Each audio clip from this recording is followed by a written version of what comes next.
Hey guys, how you doing? This is William Myers back at you with another video, and in today's video I'm going to show you one of my favorite fishing traps. And this isn't like something that you actually a cage that you build in the water. This is something that's going to passively fish for you while you're at camp. So this is the L.7 fishing trap. Let's get to it. Alright, so obviously as you can hear, we're at the water's edge, and this is something that I'll make 10, 15 of, maybe even 20 of, and I'll put it in certain locations all the way through the bank. But it all starts with one stick about 6 inches long, right? So then all we're going to do is actually cut this in half. I don't want to hear anybody talk about, oh, he's sawing on his knee. If I cut my knee doing this, I should just get out of the woods.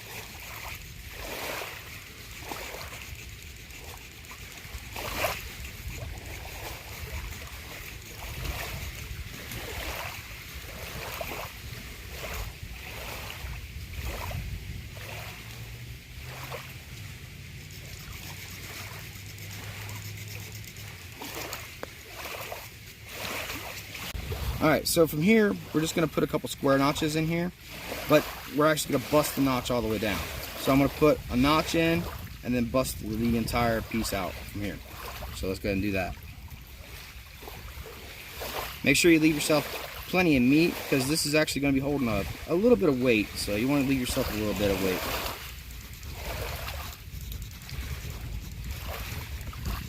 This is one of the easier ways to do this, just using a saw.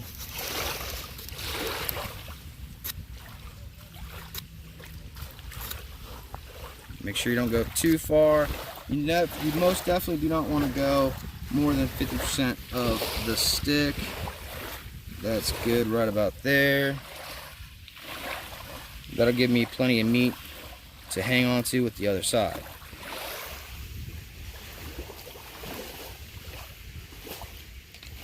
I guess we could do it like this.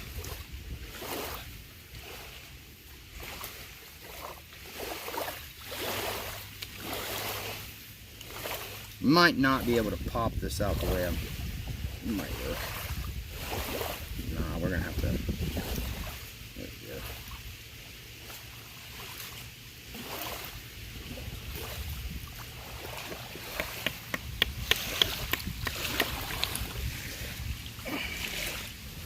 go. And we can work from there.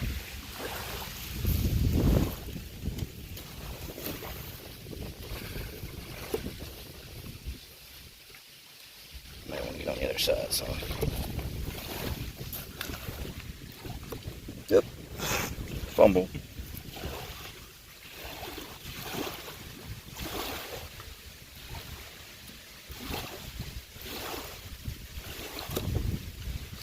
If I don't quit dropping this thing. Stick it in the hole. Nah. Yeah. It's looking good.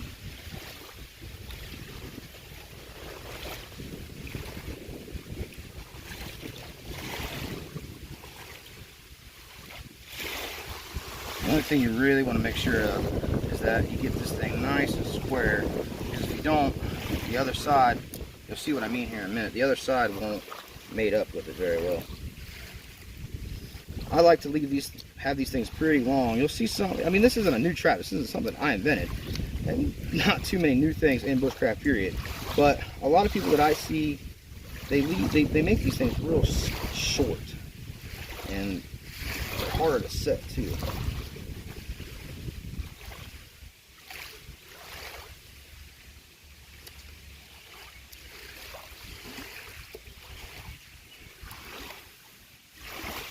There we go. There's one side.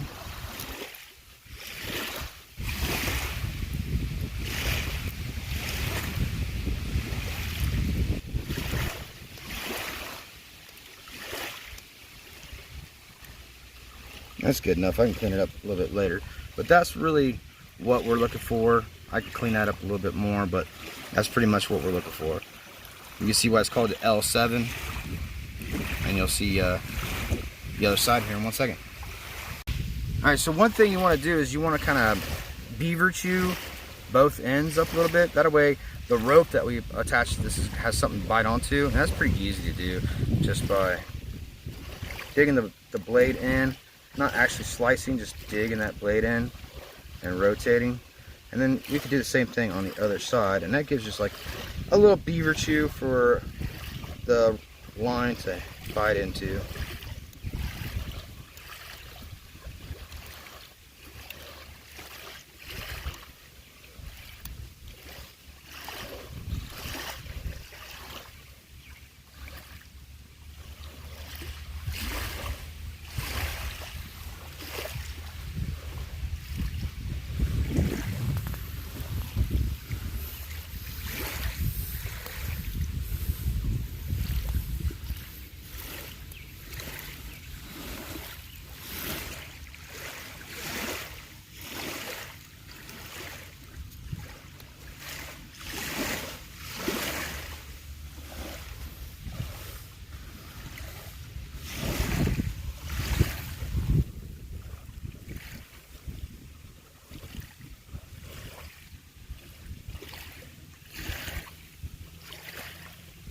Yep, that'll work.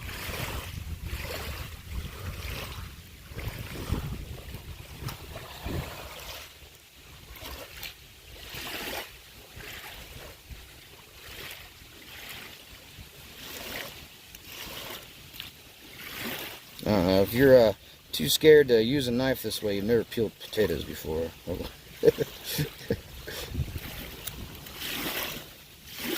Alright, so that's basically what I want. I want both ends of this kind of beaver chewed a little bit, so when I do put line on these sides, that it'll be able to bite on and hold on to it. Okay.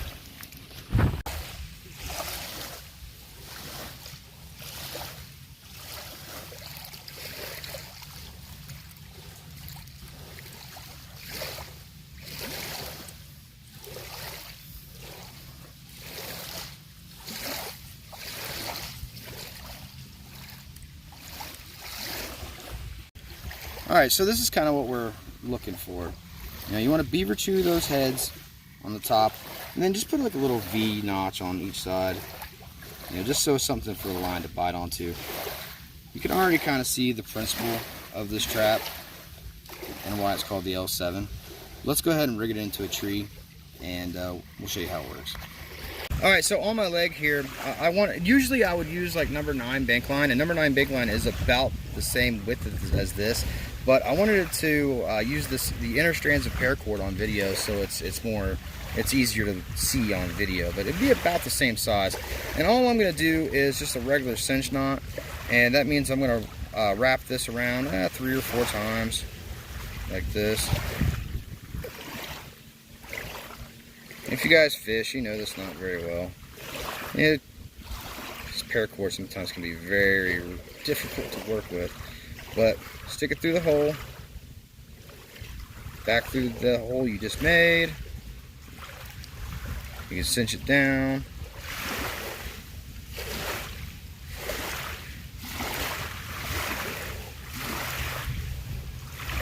You can see why it's called a cinch knot.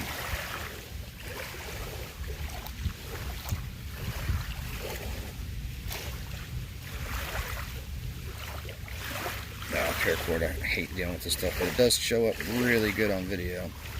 But there we go. That's all I'm looking for as far as that goes. Alright, so there's a reason why we're sitting on this log, is because this is what's gonna hold my trap, basically. It's gonna be suspended up in the air like this, and this is what's gonna hold it. And you know, this sandy area right here next to the water is not gonna hold like a Y stick or anything like that. So, you know, it's pretty easy to find a stick, a rock, or a piece of driftwood like this. Anything that's gonna hold that this trap together is all I'm looking for. And I'm just gonna put a basic fisherman's knot in here. Some even call this like a necklace knot, etc., etc. Doesn't have to be pretty, just has to work.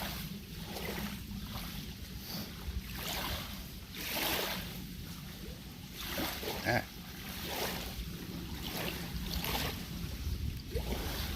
My hands are like, I refuse to work today.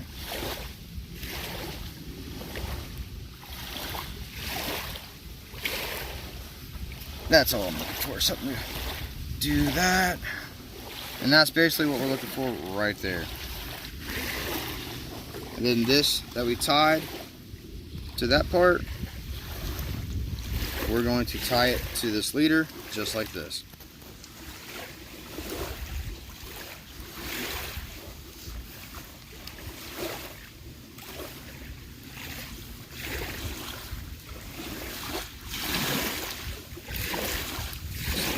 cut this right about here.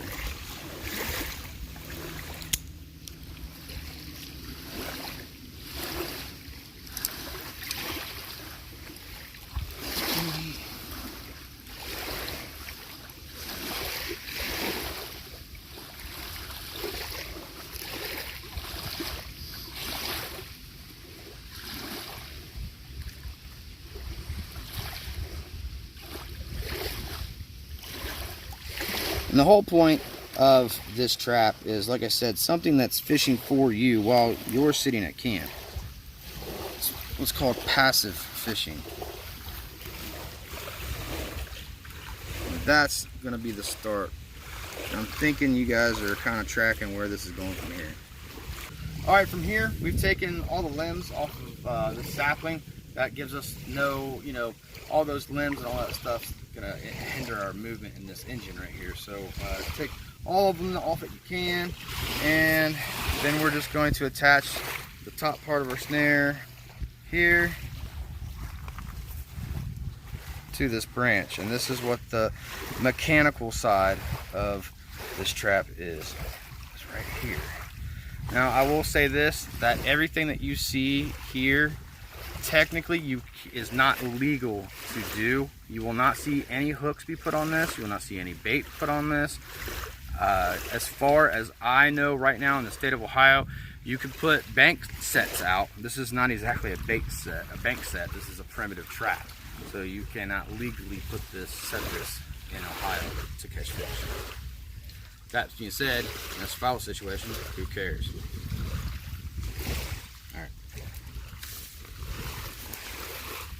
Thinking of survival situation, you would pray for an officer to come out and tell you to not do that. Alright guys, so I think you can see what we got going on here. This is the L7 trap. I prefer it to lean this way a little bit because that gives me just more sensitive of a trap. And if you pan on me there, camera guy, you'll see that it's hooked up to that spring snare. And then we have what would be our baited hook line. I would say I would probably put out 10-15 foot of it. Come out here, swing it, throw it in.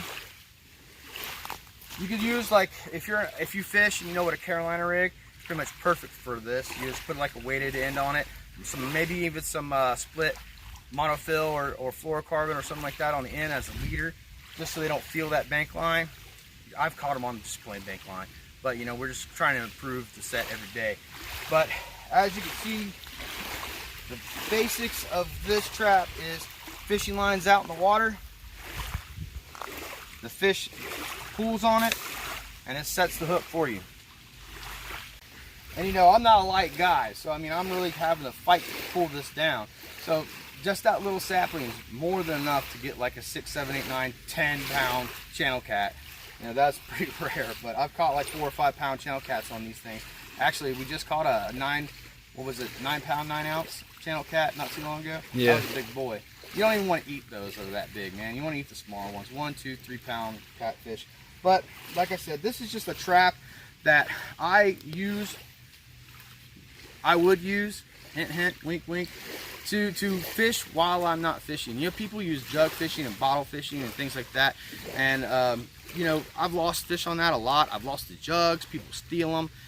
As far as I know, this is not technically legal. In Ohio, you can bank fish, bank sets. I think you're allowed 6 sets per, I don't know, I have to read back into the laws again. I know you're allowed to have like 50 lines or 6 sets of lines and all this stuff, and all 700 acres of space as far as like the lakes go and the pond that you're fishing in. There's a lot of legal stuff as far as bank sets go. All I know is that I don't think ODNR would be too happy if they stumbled upon this. But like I said, in a survival situation when you're trying to feed yourself, give me the ticket. Thanks for finding me. So I've catch all kinds of stuff on this. I have caught a couple bass on there. Very lucky of me. If you catch a bluegill on here, I don't think you'd have to worry about coming to get it. It will just be catapulted into your camp. I don't think they'd be strong enough to pull it. Maybe. But I've caught a lot of catfish at night doing this. Like I could go to sleep, sit with my friends at the fire, next morning or maybe a couple hours before dawn, come down here, maybe catch 1 or 2 catfish. breakfast. We can adjust the tension, the strength of this engine, the power of this engine by wrapping our cordage around like this. And that's just going to shorten it up. That's going to give us more bend to this. And that's going to give us, you know, a pound here, a pound there. But if we shorten this up, there we go. I mean, we could just make it ridiculous.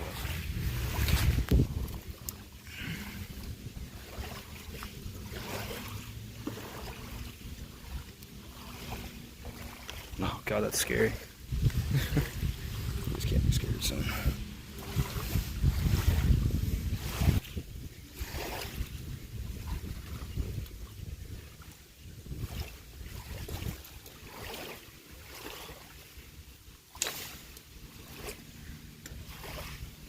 And that's pulling hard. Alright guys, well that's a wrap on this video. I hope you enjoyed it. I hope you learned something. It's a really cool trap that I use, and I don't only use this trap at the water's edge. You know, if you can imagine that configuration with just a snare at the bottom of it, and where it's kind of like a promontory peg setup almost. So you could imagine, you know, maybe putting some peanut butter on the trigger. Something comes along, bites at it, chews at it, boop, he's limp in the tree. As far as that goes, you want to make sure you use a sapling, a spring sapling that's strong enough to get that animal up off the air. If you catch him by the arm or by the neck, if you catch him by the neck, you're probably going to kill it. If you catch him by the arm, he's not going to be able to chew it. He's got to be up off the ground. So that pretty much brings this video to a close. I hope you guys liked it. I hope you guys learned something. And if you did, I hope you push subscribe down below. Maybe hit that little bell, all the little tricks and whistles that YouTube's got going on now. Hopefully you enjoyed the video, and hopefully we'll see you out in the woods. 3, 2, 1. All right, guys, well, let's go ahead and